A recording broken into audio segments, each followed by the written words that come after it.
아침 일라디오. 안녕하십니까. 오늘 아침 일라디오 아나운서 오승원입니다. 어제에 이어 오늘도 전국이 대체로 흐리고 대부분 지역에 비가 내린다고 합니다.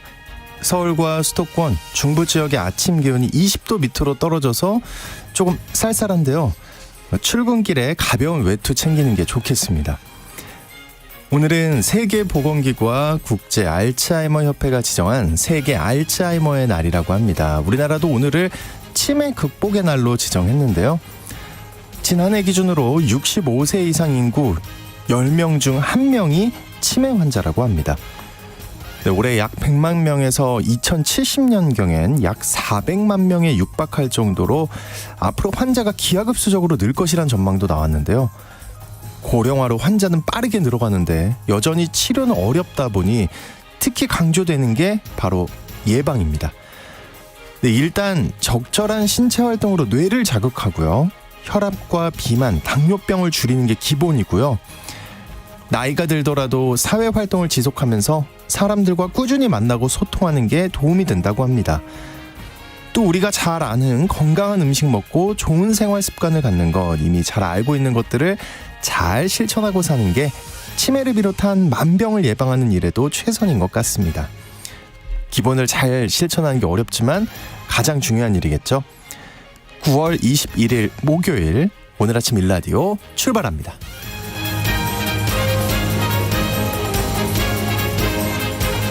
네, 오늘 아침 일라디오 이 시간은 물론 KBS 일라디오의 모든 프로그램은 유튜브 KBS 일라디오 공식 채널이나 모바일 콩 어플리케이션 통해 실시간으로 함께 하실 수 있습니다. KBS 일라디오 채널 구독과 좋아요, 댓글 많이 부탁드립니다. 자, 오늘 농수산 이슈 시간에는요. 가락시장 주 5일째 시범 시행을 걱정하는 농촌 현장의 속사정에 대해 살펴보겠고요. 또 어른의 성장법 시간에는요. 자기자비, 자기연민의 태도에 대해 알아보겠습니다. 또 예술로 떠나는 여행 시간에는 요즘도 기업들을 중심으로 명맥을 이어간다고 하는 고사 문화에 대해 알아보겠습니다. 방송 참여 원하시는 분들은요. 단문 50원, 장문 100원이 드는 유료 문자 샵 9730으로 보내주시기 바랍니다. 유익한 정보와 살아있는 이야기가 있습니다. KBS 오늘 아침 일라디오.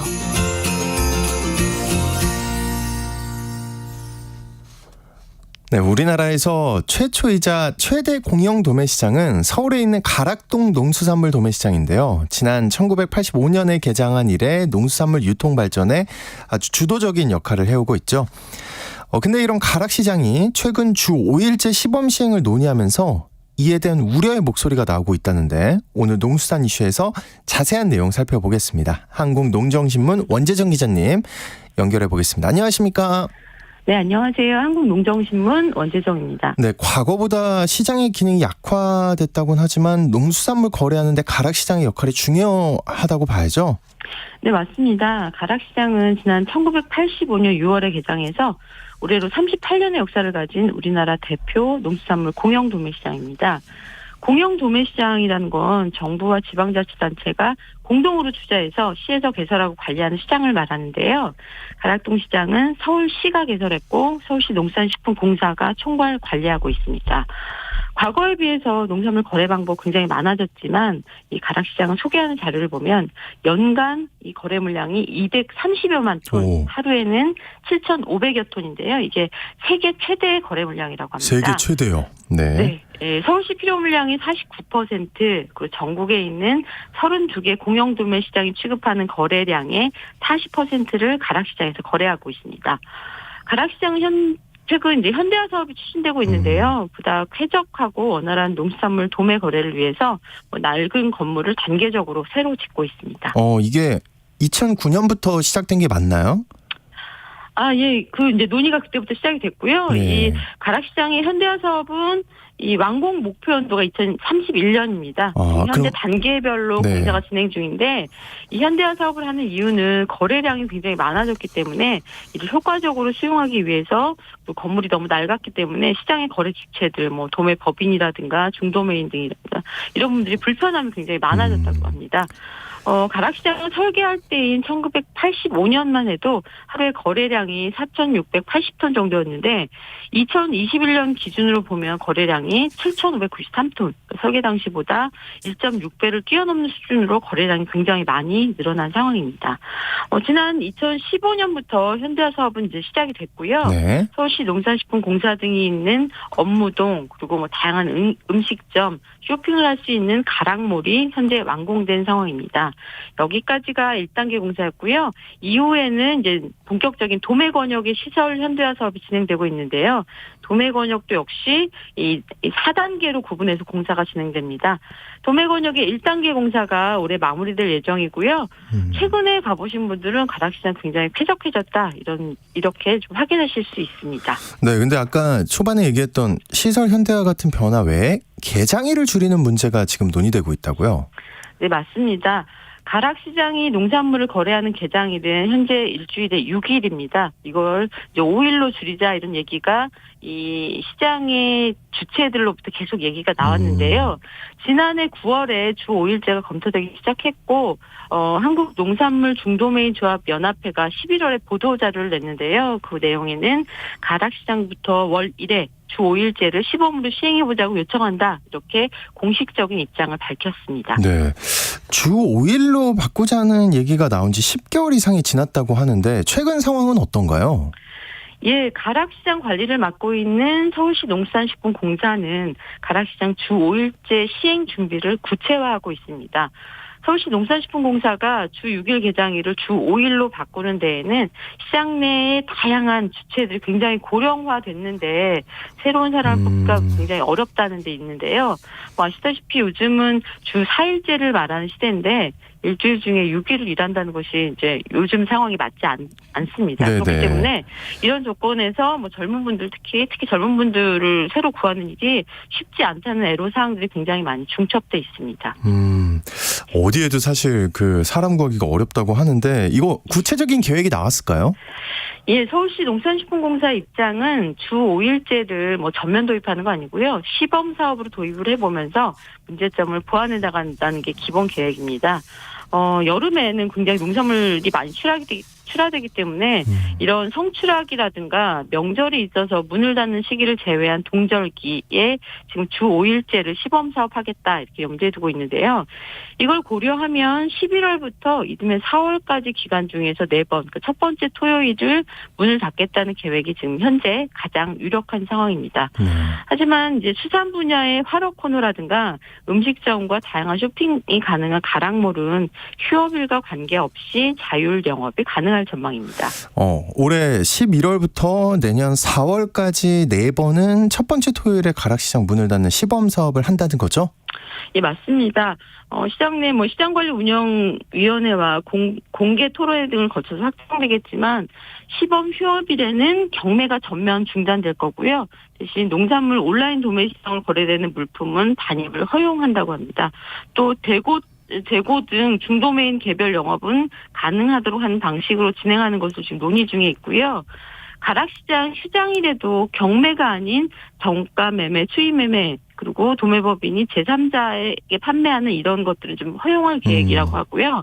시장 이용 불편을 최소화하기 위한 보관시설, 저장시설 이런 것들도 좀 대책이 좀 필요한데요. 시설 현대화 사업 시행에 맞춰서 검토할 예정이라고 합니다. 우려되는 사항들이 있다면 어떤 게 있을까요? 이 가락시장을 비롯해서 이 공영 도매시장의 주체는 도매법인, 중도매인, 하역노동자 이렇게 시장에서 직접적으로 일을 하시는 분들뿐만이 아니라 농산물 출하자가 있거든요. 네. 근데 이번 주 5일제 논의에서 농산물 출하자의 농민들의 의사는 묻지 않았습니다. 농산물은 주말이라고 쉬었다가 크지 않기 때문에 농촌 현장에서는 혹여 성출하기에 시장이 문을 닫을 경우 여러 가지 피해가 생기기 마련입니다. 성출하기 때는 하루에 한 번 이상 수확을 하고 있는데요. 오이 같은 경우는 하루에 2번까지 수확을 하거든요. 네. 근데 이제 토요일과 일요일 이틀을 꼬박 가락시장이 경매를 중단하고 문을 닫으면 제때 출하를 못한 농산물은 상품성을 잃어서 정상 판매 자체가 불가능한 문제가 있고요. 또 인력 문제도 고려해야 합니다. 그러니까 농민분들 입장에서는 이게 소득에 영향을 받을 수도 있다 이렇게 이해를 해도 될까요? 예, 맞습니다. 농촌은 대부분 2인 이하의 농장이고요. 농업 인력은 시장 출하 직전이 수확기에 가장 많이 사람이 좀 필요한 상황이거든요. 이제 가락시장이 토요일과 일요일 이틀간 문을 닫는다면 출하 작업도 여기에 맞춰서 목요일, 일요일 이렇게 집중되기 때문에 인력을 구하느라고 전국이 또 한 번 전쟁을 치를 수밖에 없겠다 이런 문제가 좀 대두되고 있고요. 이렇게 또 인건비 전쟁이 막 진행이 되면 인건비 부담도 역시 늘어나게 됩니다. 그렇죠. 거기다 신선 채소라든가 과채류는 수확을 미룰 수가 없는 상황이다 보니까 그렇다고 시장 개장일에 맞춰서 숫기를 조절하기도 굉장히 어렵잖아요. 이런 상황들이 계속 진행이 되면 조금 덜 익은 과일도 시장이 문을 닫기 전에 출하를 하는 일도 예상할 수 있습니다. 가락시장의 여러 결정사항은 전국 32개 공영도매시장이 기준이 되기 때문에 신중한 논의가 좀 필요한데요. 네. 주 5일제가 필요하다는 것은 충분히 동의할 수 있지만 겨울철에 출하가 집중되는 제주도의 농민분도 불편함이 없도록 좀 대안을 잘 마련해야 될 필요가 있다는 거고요. 가락시장 개장일을 줄이는 것보다 인력을 보충해서 시장은 주 6일제로 운영하되 사람은 주 5일제로 일하는 방안은 없는 것인지 가장 효율적인 방법을 좀 찾아주셨으면 합니다. 네, 지금까지 농수산 이슈 한국농정신문의 원재정 기자님과 함께했습니다. 오늘 고맙습니다. 네, 고맙습니다.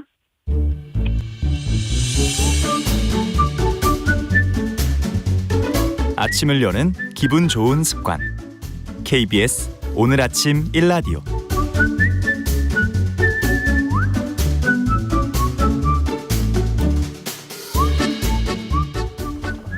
서툰 어른들의 마음이 자라는 어른의 성장법 시간입니다. 오늘은 자기 연민과 자기 자비, 이런 나에게 친절해지는 방법에 대한 주제로 얘기 나눠보겠습니다. 정신과 전문의 신재현 원장님 나와주셨습니다. 안녕하십니까? 네, 안녕하세요.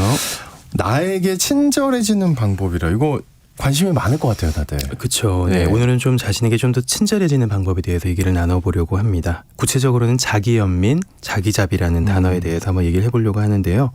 아나운서님께서는 스스로 본인한테 네. 얼마나 친절하다고 느끼시나요? 아, 스스로한테요? 네. 친절하신가요? 거의 내 스스로한테는 젠틀맨이죠. 네. 아주 건강하신 것 같습니다. 아, 네, 그래요? 네, 들을 때마다 느끼는 거지만 네. 이제 본인이 원하지 않는 일이 벌어지고 살다 보면 또 일상에서 크고 작은 사건 사고를 접하다 보면 보통 남 탓보다는 자신의 탓을 하는 게 좀 더 쉽다고 느껴지는 때가 많잖아요. 그렇죠. 예. 그래서 SNS 보다 보면 또 이제 나는 왜 이렇게 못나게 살고 있나, 나는 이렇게 잘 재밌게 놀고 있는데라는 식으로 생각하게 되고 비교하게 되기도 하고요. 그러면서도 자책을 참 많이 하게 되는데 자칫 마음을 놓치게 되면 금세 본인에 대한 비난으로 빠져들기가 쉽거든요.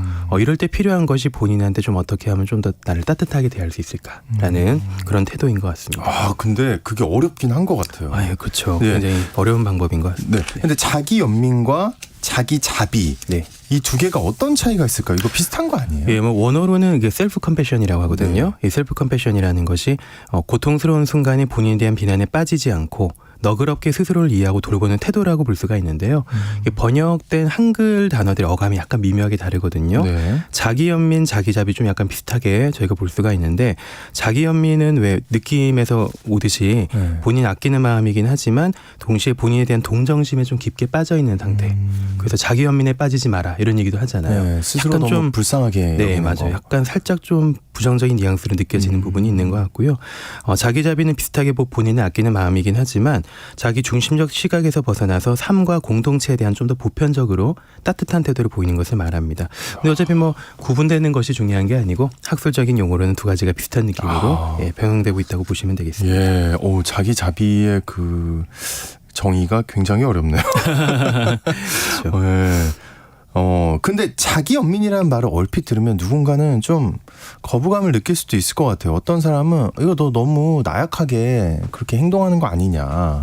그리고 스스로 너무 나약해진 느낌이 들 수도 있을 것 같고요. 맞아요. 네, 그런 말씀하신 분들이 꽤 계시거든요. 저도 진료실에서 진료 보다가 자책을 많이 하신 분들에게는 좀 자기 연민이 필요하다고 말씀드리면 다들 좀 비슷하게 말씀하시거든요. 내가 좀 너무 나약하게 느끼는 것이 아닌지 아니면 자기 반성하지 않고 본인을 너무 두둔하는 쪽으로 여기게 되면은 막 버릇 나빠진다 이런 식으로 생각하게 되기도 하고요. 그런데 요즘에 심리학계에서 자기 연민에 대한 관심이 상당히 높아졌습니다. 예전 방송에서 제가 자기 비난에 대해서 다룬 적이 있는데 네. 우울감이나 무기력감이나 불안감 등의 부정적인 감정들의 밑바닥에는 네. 본인을 비난하는 마음이 숨어 있는 경우가 많거든요. 끊임없이 본인한테 화를 내고 뭐 비난하고 용서하지 못하는 사람들은 삶에 대한 만족도가 상당히 낮고 또 삶의 질도 떨어진다고 느끼는 경우가 많고요. 그래서 이런 부정적인 태도에서 벗어나는 데 있어서 중요한 열쇠 중에 하나가 자기 연민으로 보고 있고요. 또 자기 연민을 주제로 하는 연구가 상당히 많았고 또 이걸 주제로 한 치료도 개발이 됐습니다. 치료도요? 네. 자비심이라고 하면 보통 불교에서 얘기하는 약간 종교적인 느낌으로 다가오는 경우가 많은데 이 또한 자기 연민과 더불어서 중요한 심리적 기제를 주목하고 있고 많은 연구에서 이제 입증이 됐는데 삶의 안정감과 안녕에 큰 영향을 끼친다라는 것이 또 이제 밝혀지고 있는 중입니다. 그렇군요. 그 자기가 한 실수나 잘못에 대해서 그 자기 연민의 마음으로 받아들이기가 쉽지는 않을 것 같아요. 네. 그 자기도 모르게 비난하는 마음이 툭 튀어나오지 않을까요? 그렇죠. 습관적인 자책이 어떻게 보면 좀 본능에 가깝거든요. 사실 자책하는 마음이라고 하는 게 우리한테 필요한 기능이기도 합니다. 그렇죠. 예, 자기 검열과 자기 반성을 해야지만 우리가 공동체 내에서 선을 지키면서 살아갈 수가 있는데요. 근데 이제 과한 자기 비난이 결국 문제가 되는 거죠. 여기서 벗어난 첫 단계는 이것이 나한테 얼마나 안 좋은 영향을 미쳐왔는가를 살펴보는 게 되는데 당연히 생각해 보면 과한 자책이나 뭐 자기 비난 같은 것들을 하게 되면서 이 참 상당히 자신이 갉아먹는 일이거든요. 본인이 비난하고 자책하는 마음만큼 소모적인 일이 또 없고 또 그 늪에서 허우적대면서 느끼는 것이 에너지와 시간은 엄청 많이 들어가는데 정작 얻는 것은 없는 어떻게 보면 좀 상당히 가성비가 떨어지는 일이라고 볼 수가 있는 것 같습니다. 용서할 수 없는 타인과는 마지막에 헤어지면 되잖아요. 그죠? 용서할 수 없으면. 그렇죠. 근데 본인과는 헤어질 수가 없으니까 네. 어떻게든 내가 아무리 나를 비난한다고 해도 사실 어떻게 바뀌는 건 없다는 말이죠. 그러면 이게 궁금해지네요. 우리는 왜 자꾸 이러는 걸까요? 왜 이렇게 비난하고 자기 스스로를 받아들이지 못하는 걸까요? 몇 가지 이유가 있는데요. 네. 기본적으로 인간은 자기중심적인 사고를 하기 때문입니다. 나의 탓이라는 것이 사실 어떤 사건이 벌어졌을 때 내 탓이라고 볼 수 있는 것은 그중에 일부분일 뿐인 건데 나는 내가 한 행동이 결정적인 요소라고 보게 되는 경우가 많다는 거죠. 그 자책을 하는 순간 시야가 좀 좁아지게 됩니다. 또 스스로에 대해서 지나치게 높은 기준을 가지고 있는 경우도 있습니다. 이런 경우가 이제 완벽주의라고 하는 경우인데요. 늘 자신이 불완전하고 부족한 사람이라고 느끼게 된다면 습관적으로 결점을 탓하게 되기가 쉽습니다. 또 마지막으로 또 하나의 원인은 다른 사람의 시선을 과하게 의식하는 경우도 자신을 쉽게 용서하지 못하게 만드는 원인 중에 하나라고 볼 수가 있을 것 같습니다. 그렇군요. 이게 좀 그러면 깊게 좀 자기 자신을 비난하는 분들에게 좀 이렇게 도움이 될 만한 팁이 있을까요? 좀 나올 수 있는? 자기 자신보다는 네. 이제 자책을 한다는 것이 나를 탓하는 거잖아요. 네. 그러니까 나 자신을 탓하기보다는 내가 한 행동에 대해서 초점을 좁혀보는 것이 좀 도움이 되거든요. 어떤 연구에 따르면 본인이 저지른 잘못에 대해서 나는 나쁜 사람이야 라고 받아들이는 사람들보다 내가 잘못된 행동을 했구나라고 특정 행동에 대해서 초점을 맞출 수 있는 사람이 좀 더 행동 수정이 잘 되는 그런 경향을 보였다고 합니다. 그러니까 회사에서 실수하거나 뭐 큰 잘못 저질렀을 때도 나 자신에 대해서 자책을 하기보다는 이번에 내가 실수를 한 거야라고 빠르게 인정하고 부정적 감정에서 벗어날 수 있게 되는 것이 좀 더 나에게 도움이 된다는 얘기고요. 그래서 행동 자체에 초점을 맞추어서 개선해야 될 점이나 바뀌어야 될 점을 따져보는 것이 훨씬 더 쉬운 방법이기도 합니다. 뭐 경험하셨겠지만 죄책감이 강하게 느껴질 경우에는 우리가 가진 방어 기제가 작동해서 필사적으로 희생양을 찾게 되는 경우가 많거든요. 희생양. 예, 누구 잘못이다, 뭐 내 잘못이다라는 그쵸, 식으로. 그쵸. 예. 그래서 내 탓을 하거나 남 탓을 하게 되는데 뭐 어느 쪽이든 사실 어떻게 보면은 마음이 편치 않고 에너지가 들어간 일이기도 하고요. 습관적으로 자책을 하고 있다면 또 하나 이제 도움이 되는 방법은 그 행동의 결과에 대해서 알아차리는 과정도 중요합니다. 그러니까 내가 자책을 하는 것이 얼마나 나에게 안 좋은 영향을 끼쳐왔는가를 한번 살펴보는 과정이 또 중요한데요. 습관적으로 나라는 사람을 미워하는 일은 부정적인 감정을 일으키고 또 그런 감정이 또 내가 삶을 살아가는 이 시간을 괴롭게 하고 그러면서 의욕과 활기가 떨어지고 그러면서 일의 수행 능력이 떨어지게 되는 악순환으로 자꾸 돌아가게 되거든요. 그래서 이렇게 내가 자책을 하는 것들이 결과적으로 나를 더 갉아먹는 일이고 나에게 별로 도움되지 않는 것이구나라는 것을 자주자주 알아차리고 염두에 두고 있으면은 어떻게든 좀 벗어나려는 노력을 하게 될 거고요. 그러니까 좀 요약해 보면 방법으로 하면 이런 거네요. 제가 어떤 실수를 했어요. 나 죽어야 돼. 이게 아니고 네. 오케이. 내가 그 실수를 했구만.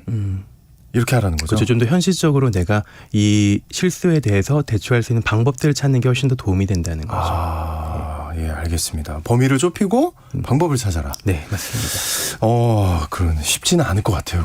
쉽지는 않습니다. 네. 그리고 저는 전략적으로 자기 비난을 할 때가 많거든요. 전략적으로요. 어떻게 비난하시나요? 제가 어떤 실수를 했어요. 원장님이 화가 났어요. 그러면 이 사람이 나한테 화내기 전에 더 많은 내 스스로를 비난을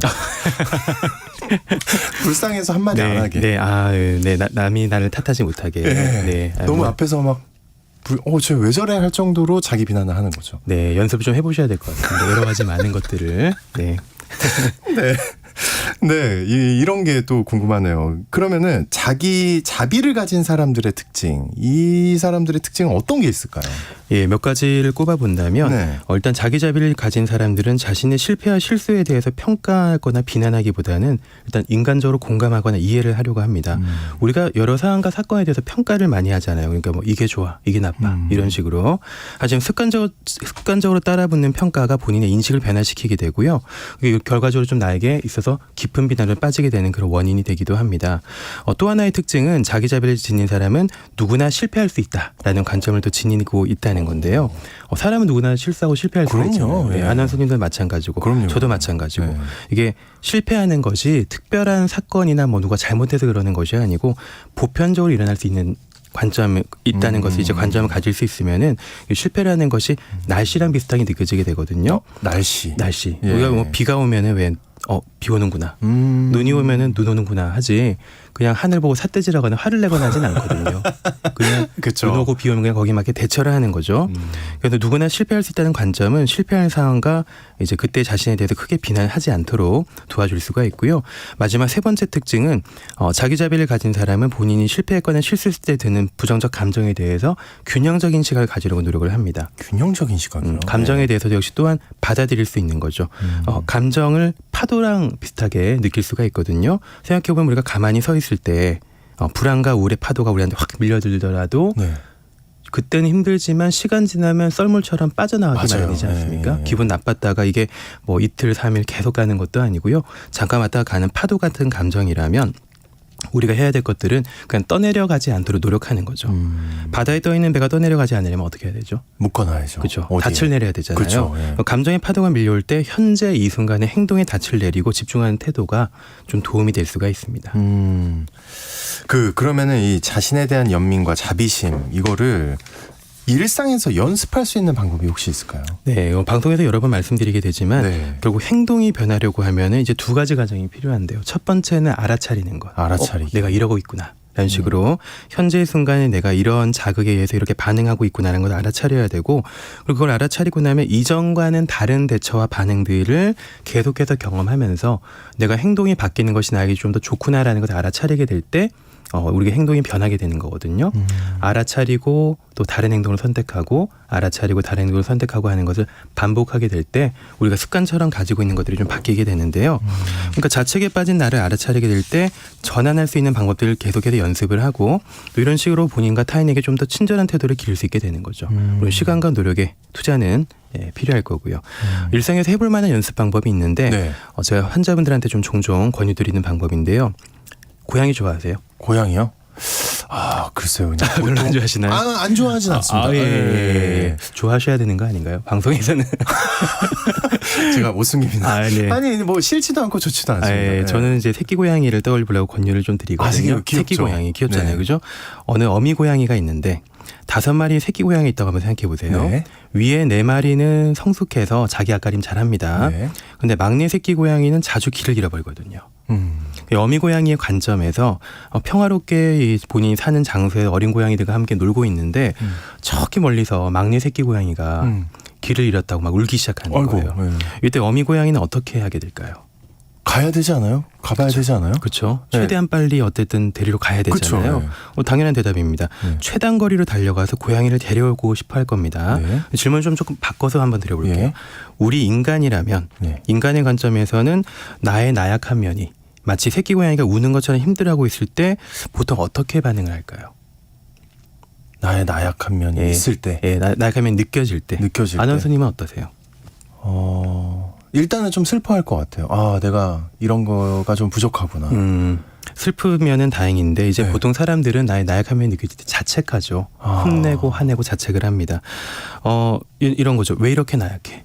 왜 이것밖에 안 돼? 이런 식으로 좀 엄격하게 구는 사람들도 상당히 많고요. 그런 생각이 들 수도 있죠. 예. 그렇죠. 예, 그게 안타깝지만 우리가 가진 습관이고 어떻게 보면 좀 본성인 것 같습니다.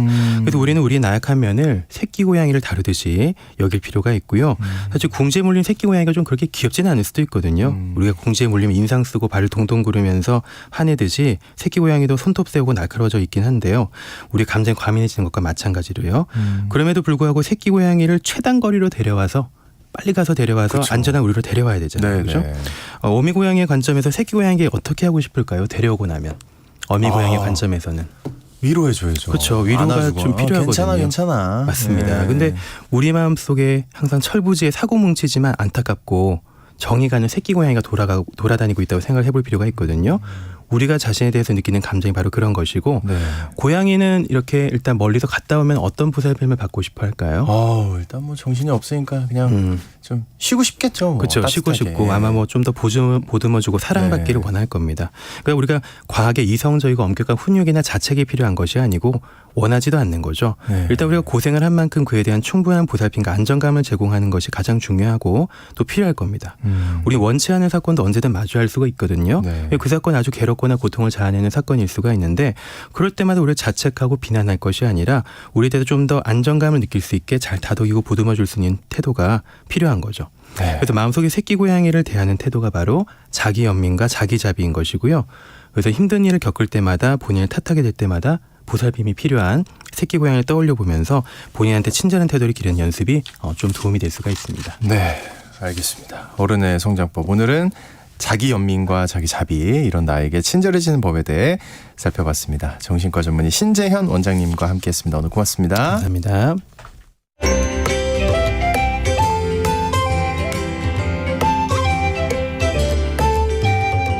상쾌한 하루의 시작.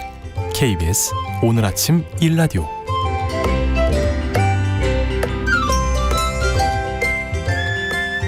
전통의 멋과 맛을 느낄 수 있는 예술로 떠나는 여행 시간입니다. 오늘 모던 한 해 조인선 대표님과 함께하겠습니다. 안녕하십니까? 안녕하세요. 좀 주제가 오늘 굉장히 흥미롭네요. 고사요. 고사. 네, 혹시 아나운서님 혹시 돼지머리 놓고 고사 지내보신 적 있으신가요? 와, 없는 것 같아요. 진짜. 한 번도 없어요? 네, 한 번도 없는 것 같아요. 고사 지낼 예전에 어렸을 때 네. 부모님이 하는 거 본 적 있어요. 직접 부모님이 직접 고사. 네. 그랬던 것 같아요. 아주 옛날에. 보통 이게 방송국에서 방송 새로 크랭크인 할 때나 영화 할 때 한두 번씩 하긴 하거든요. 그래요? 네. 그래서 고사를 지내는 모습을 그래도 보신 적이 있다니까 오늘 네. 한번 고사로 떠난 예술 여행을 한번 진행을 해보도록 하겠습니다. 요즘도 고사를 많이 지내나? 좀 궁금한데요? 사실 청취자분들께서도 한두 번쯤은 고사상에 올려진 돼지머리에 그거는 알죠. 네, 돈봉투를 끼워 넣고 절을 해보신 경험은 있으실 텐데요. 사실 몇몇 분들은 고사를 미신이나 종교적인 의미로 해석하셔서 조금 거부감을 느끼시는 분들도 있으실 겁니다. 하지만 우리 전통 유산은 여러 세대에 걸친 오랜 경험과 지혜의 집결체이기 때문에 종교적인 접근보다는 한국만의 차별화된 문화적인 가치로 생각해 주셨으면 좋겠고요. 한국인의 정체성이 오롯이 담겨 있는 전통을 미래 세대까지 잘 간직해서 전수해주겠다라는 마음가짐으로 조금 너그럽게 생각해 주셨으면 감사할 것 같습니다. 네, 맞아요. 문화의 영역으로. 네. 근데 조 대표님도 고사를 접할 일이 있으세요? 뭐 오늘 고사를 주제로 꺼낸 이유가 뭐예요? 사실은 네. 제가 전공이 아쟁이기도 하고 네. 이제 공연 연출을 하는 일을 좀 많이 하다 보니까 기업 고사를 좀 맡아서 진행해달라는 의뢰를 간혹 받아요. 그래요? 네, 그래서 그런 사실 것도, 이제 네. 지난주 목요일에 제가 방송 끝나고 동탄의 신축 아파트 건축 현장에서 이제 고사 의뢰가 와서 동탄 신도시에 가서 또 한바탕 신명과 흥을 전해드리고 고사를 지내드리고 왔습니다. 네. 그래서 제가 고사를 좀 자주 지내드리는 건 아니지만 이 고사를 통해서 좀 전통 문화를 자주 접하기 어렵잖아요. 이 건설사 종사자분들께서. 그래서 이 종사자분들께 전통 문화의 멋을 소개할 수 있는 기회라고 생각을 해서 열심히 임하고 있고요. 네. 또 그날 같은 경우에는 15명 정도 되는 연희단 공연팀과 또 정성스러운 음식을 또 소담하게 담은 고사상까지 준비해서 또 멋진 고사를 지내드리고 왔습니다. 야, 아파트 건축 현장에서 고사를 지낸다는 거 처음 들은 것 같은데 네. 그걸 또 대표님의 일이 될 수도 있군요. 그렇죠. 공연을 연출해서. 네. 근데 정확히 이 고사의 의미가 뭔가요? 네, 일단 이 고사라는 거는 이 고대로부터 우리 조상들이 이 대사업 경영을 앞두고 천지 신명님께 네. 무탈과 만사형통을 기원하는 기원제라고 보시면 되겠는데요. 우선 사전적인 의미는 고할 고에 제사 사자를 씁니다. 그래서 애구는 없어지고 행운이 오도록 집안에서 섬기는 신에게 한마음 한뜻으로 정성을 담아서 정중하고 엄숙하게 정해진 절차에 따라 진지하게 봉행하는 기원 행사라고 보시면 되겠습니다. 하지만 아무래도 이 대기업에서는 좀 공식적으로 진행하는 행사이다 보니까 고사라는 표현보다는 안전기원제라는 명칭으로 대체해서 사용을 하고 있습니다. 네. 그리고 제가 또 몇 년 전에는 용산에 몇 년 전에 생긴 또 우리나라의 가장 큰 어이구. 화장품 회사 알죠. 아시죠? 하얀색 예, 건물. 예, 예. 거기 신축 건축 현장에서도 제가 안전기원제를 지냈던 기억이 있어요. 세상에. 예. 그래서 이런 큰 대기업들이 이 전통 문화의 계승에 앞장서서 한국 문화의 가치를 이어가고 있다는 것에 매우 감사함을 느끼게 되었습니다. 사실 세상이 아무리 빨리 변해도 또 변하지 않는 가치가 있다는 것을 공감해 주시는 게 아닐까 싶네요. 네. 네. 그러면 그 실제 고사를 정식으로 지내려면 어떻게 지내야 합니까? 저는 네. 그거 생각해요. 돼지머리에 절을 하고 네. 막걸리 한 한 잔 잔 마시고 드시고. 네. 예, 이런 장면이 떠오르는데 이 절차 같은 게 있을까요? 고사의 네. 절차? 네, 아무래도 이제 대부분 분들은 이제 고사라는 거를 좀 자주 접해보시기 못했기 때문에 네. 약식으로 좀 하실 것 같은데요. 사실은 명확히 정해진 순서가 당연히 있습니다. 그래서 근데 이제 그 전에 우선 전통 고사에는 전체 그 고사 순서에 따라 고사를 진행하는 진행자가 따로 계십니다. 이런 분들을 바로 집례관이라고 하는데요. 집례관. 네, 이 집례관님이 순서에 따라서 고사를 진행하는 것을 집전이라고 합니다. 그래서 근데 이 집례관님이 주로 향교나 서원에 계시는 향교자님들이 많이 하고 계시더라고요. 그래서 제가 몇 주 전에 방송 때 말씀드렸던 향교나 서원이 지금으로 따지면 중고등학교를 그쵸. 말하는 것이고 네. 그렇기 때문에 향교장님이 교장 선생님이라고 볼 수 있는 거죠. 그래서 이런 향교장님들이 매년 서원이나 향교에서 대대로 제사를 지내오셔야 됐기 때문에 직접 집례관이 되셔서 제사나 고사를 집전한다라고 생각하시면 될 것 같습니다. 그렇군요. 네. 고사를 진행하는 집례관이 따로 있다. 그 순서는 어떻습니까? 네, 그러니까 저도 이번에 좀 제대로 된 고사를 지내보니까 네. 이 굉장히 쉽지는 않았던 것 같아요.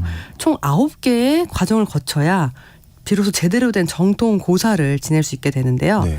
집례관님이 고사 계시를 알리는 얼음고사 후에 집례관은 신의를 알리고 촛대에 불을 켭니다. 그러면 대표자가 나와서 분향을 한 후에 3번씩 2번 절을 합니다. 총 6번의 절을 한 후에 대표자님이 이제 술잔을 상에 올린 후 또다시 3번씩 2번 절을 합니다. 어휴, 절을 많이 하네요. 그러니까요. 예. 그래서 대표자가 총 12번의 절을 하게 되는 거죠. 그래서 이것을 초혼례라고 하고요. 네. 이 초혼례가 끝나면 집례관님이 미리 준비한 축문을 낭독하는 독축을 합니다. 그러면 이어서 나머지 직원분들이 나와서 천지신명님께 2번째 술잔을 올리는 아헐례가 이어지고 마지막 헌주를 하는 종헌례로 절하는 순서가 마무리됩니다. 이렇게 3번씩 3번의 절이 끝나면 대표자가 다시 나와서 마지막으로 축문을 태우고 네. 2번 더 절을 해야 됩니다. 근데 이때는 2번만 절을 한 이유는 축문을 태우면서 이미 천지신명님이 하늘로 다시 올라가셨기 때문에 2번만 절을 하게 되는 거죠. 그래서 이렇게 망류례가 끝나면 고사 음식과 막걸리를 직원들과 함께 나눠 마시는 음복으로 고사가 마무리됩니다. 음복으로. 진짜 궁금한 게 있는데요. 네. 왜 고사 지낼 때 네. 그 돼지 머리에 돈봉투 꽂잖아요. 네, 꽂아 보셨나요? 아, 어렸을 때만 부모님이 시켰던 것 같아요. 그렇죠. 돈을 준 다음에 꽂으라고. 그렇죠, 맞습니다. 네, 중간에 네. 몇 장 빼고 싶었지만 빼서 가져가고 싶었지만 그렇죠. 그렇죠. 보고 있었기 때문에. 네, 네. 근데 그 돈 누가 가져가는 겁니까? 저 그게 사실 궁금한데. 네. 특히나 그 아까 말씀하셨던 용산 같은 데서 네. 했던 네. 그런 고사 같은 경우 돈이 엄청나게 큰 돈이 오고 갈 것 같은데. 그렇죠. 뭐 귀에도 꽂히고 코에도 꽂히고 그러니까요. 입에도 그 꽂히고. 누가 네. 가져가요?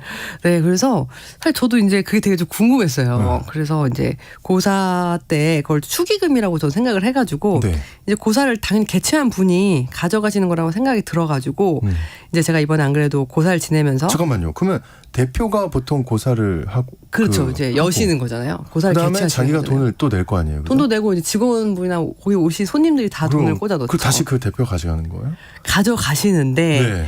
이제 정확히 그걸 어떻게 쓰느냐가 이제 궁금한 건 집에 가져가실 수 있는 거고 그래서 이제 제가 이번에 집례관님을 만났잖아요. 그래서 그 돼지머리에 꽂힌 지폐는 어떻게 쓰는 것이 가장 좋을까요를 또 여쭤본 거예요. 네. 잘하셨습니다. 네, 우리 청취자분들도 궁금하실 것 같아가지고 궁금해요. 네, 그래서 근데 집례관님께서 뭐라 그러셨냐면 돼지 머리에 물린 축하금은 사업장의 대표나 그 집안으로 가져가서 가장이 사용해서는 절대 안 된다. 오, 그래요? 네. 대신에 주변인들에게 음식을 내주는 데 사용하거나 또 베푸는 데 사용하거나 또 어려운 사람들에게 기부를 한다거나 오, 되게 좋네요. 그거는. 도움을 주는 데 사용하는 것이 가장 효험이 크다라고 또 말씀하시더라고요. 그 복을 얻기 위해 복을 나눠줘라. 그렇죠. 뭐 이런 의미. 그러니까 절대 가져가 쓰시면 안 되는 거죠. 왜 저를 나중에 또 고사를 하실 수도 있으니까. 가능하니까. 네, 그렇죠. 저희 계획을 알아보셨고. 그러니까 딱 알아쳤습니다. 제가 네. 또 달달하게 쓰고 싶었는데 알겠습니다. 네, 근데 네. 얘기를 들어보니까 그렇게 쓰는 게 맞는 것 같네요. 그렇죠. 네. 네. 그리고 또 고사떡 이런 것도 많이 돌려 먹었나 본데 그렇죠. 이게 저도 먹어본 기억이 나요. 그렇죠. 네. 시루떡. 네. 또 드시잖아요. 막 그런 거 나눠주고. 네. 근데 이제 시루떡을 드시는 또 이유가 있더라고요. 왜냐하면은 예전부터 뭐 악귀나 잡귀들이 팥을 되게 무서워했어요. 팥이 그런 붉은색이어가지고 거본 적 있어요. 네. 그리고 예전에 도깨비도 팥 쪽을 되게 무서워했잖아요. 맞아요, 맞아요. 그래서 이 팥으로 만든 시루떡을 주로 고사상에 올리는데 보통 이제 먹기 좋게 잘라서 올리는 게 아니라 그 시루떡을 시루채로 올리게 됩니다. 고사상에. 그래서 왜 시루를 또 시루채로 올리는지 또 여쭤봤더니 집례가님이 아무래도 되게 정중하게 올려야 되기 때문에 제사 전에 칼이나 가위를 사용하면 안 되는 거예요. 날카로운 걸. 그래서 시루채로 올리고 고사가 끝나면 그거를 이제 칼로 썰어서 나눠서 먹는 그런 풍습이 있다고 또 말씀을 해주셨습니다. 네. 그 예전에는 언제 주로 고사를 지냈던 건가요? 이제 아무래도 한 해 농사가 잘 되길 기원하는 풍년 기원제 고사가 있었고 또 바다에서는 어부들이 바다에서 이제 무사하게 또 풍어를 기원하는 풍어제. 그리고 마을의 안녕과 화목을 기원하는 동제, 그리고 마지막으로 집안의 가정의 액을 물리치고 가족의 무병장수를 기원하는 액마기제 등이 있었습니다. 하지만 이제 요즘에는 가정이나 사업에서 이제 사회생활의 변화로 인해서 이제 현대에 와서는 고사의 의미나 내용도 자연스럽게 변하고 있는데요. 현대의 고사 기원제에는 고사의식 본래에 이제 신앙이나 주술적인 성격이 많이 약해진 반면에 네. 이제 사업을 시작함에 있어서 널리 주위 사람에게 알리고 또 직원 간에 새롭게 마음을 합쳐서 심기일전하는 내용이 중심이 되고 있는데요. 이 전통 문화와 현대 생활의 접목이라는 점에서 일종의 이벤트 행사로서 고사가 이어지고 있습니다. 뭔가 시작할 때 파이팅 한번 합시다. 파이팅 한번 하자. 네. 단합의 차원에서. 단합, 네. 뭐 이렇게 마음을 하나로 모으고 네. 이렇게 음식도 나눠 먹고. 그렇죠. 좋은 돈 봉투는 의미인 것 집에 가져가시면 안 되고. 그런 거죠. 네. 네네. 그 고사 지낼 때 절을 하잖아요. 그렇죠. 근데 이게 절을 2번 하는 게 맞나요? 3번 하는 게 맞나요? 이런 거 참 어렵거든요. 그렇죠. 은근히 네. 제가 고사 지낼 때마다 네. 저를 2번 해야 되나요? 3번 해야 되나요? 이렇게 많이 물어보세요. 그렇죠. 그래서 방금 아나운서님께서 질문하신 바로 절의 횟수인데요. 네. 일반적으로 이제 살아있는 분께는 1번, 돌아가신 분께는 2번, 또 신에게는 3번 절을 합니다. 즉 고사를 지낼 때는 풍요의 신, 이 천지신명께 절을 하게 되는 것이니까 한 사람이 3번을 절하게 되는 거죠. 그래서 이걸 쉽게 기억하시려면 설날엔 1번 절하시고 산소에 가시거나 제사 때는 2번 절하시면 되고 고사를 지내실 때는 3번을 절한다라고 기억을 하시면 되겠습니다. 그렇군요. 네. 그 조 대표님은 특별히 기억에 남는 고사가 있을까요? 근데 사실 저는 이제 고사를 좀 많이 지내봤기 그렇죠. 때문에 되게 여러 가지 추억이 있는데 그 중에서 가장 좀 기억에 남는 고사는 이 해외 명품 브랜드에서 만든 고사상이 굉장히 기억에 남습니다. 해외 명품 브랜드. 네, 브랜드를 좀 말씀드리기는 어렵지만 네. 이탈리아를 대표하는 좀 굉장히 힙하고 유명한 브랜드예요. 힙하고 유명한 힙하다. 네. 구땡이라고. 어딘지 모르겠지만. 그렇죠. 뭘 잘 모르시겠죠. 헷갈리긴 한데. 그렇죠. 그래서 이 재작년에 그 브랜드가 한국의 플래그십 스토어를 오픈했을 때 이 대대적인 고사를 지내서 화제가 됐습니다. 사실은 이 고사 정도가 아니었고 멋진 공연도 함께 있었는데요. 이 고사에서 축원을 빌며 부르는 노래를 비나리라고 하는데 네. 원래는 남사당패 놀이의 성주굿에서 곡식과 돈을 이제 상위에 받아놓고 외우는 고사문을 노래 형식으로 부르면서 비나리라는 노래가 된 건데요.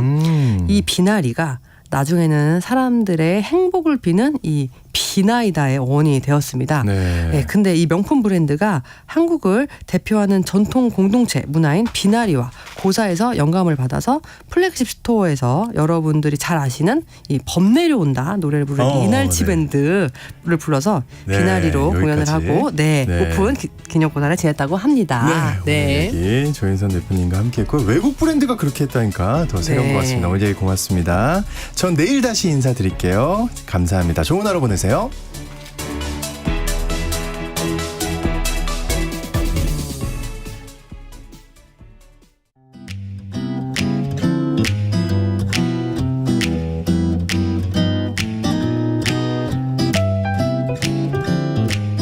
안녕하세요. 바른말 고운말입니다. 우리말 동사 가운데 땜하다가 있습니다. 땜하다는 크게 두 가지 뜻으로 나눠서 생각할 수 있는데요. 금이 가거나 뚫어진 데를 때우거나 잘못된 일을 그때그때 필요에 따라 임시 변통으로 고치다란 뜻으로 땜질하다의 뜻이 있고요. 또 하나 어떤 애군을 넘기거나 다른 고생으로 대신 겪다의 뜻도 있습니다.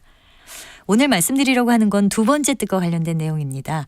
모질고 사나운 운수를 액이라고 하는데요. 그 뒤에 땜이 붙은 액땜은 앞으로 닥쳐올 액을 다른 가벼운 곤란으로 미리 겪음으로써 무사히 넘김을 뜻합니다. 이것은 액대움이라는 말의 준말인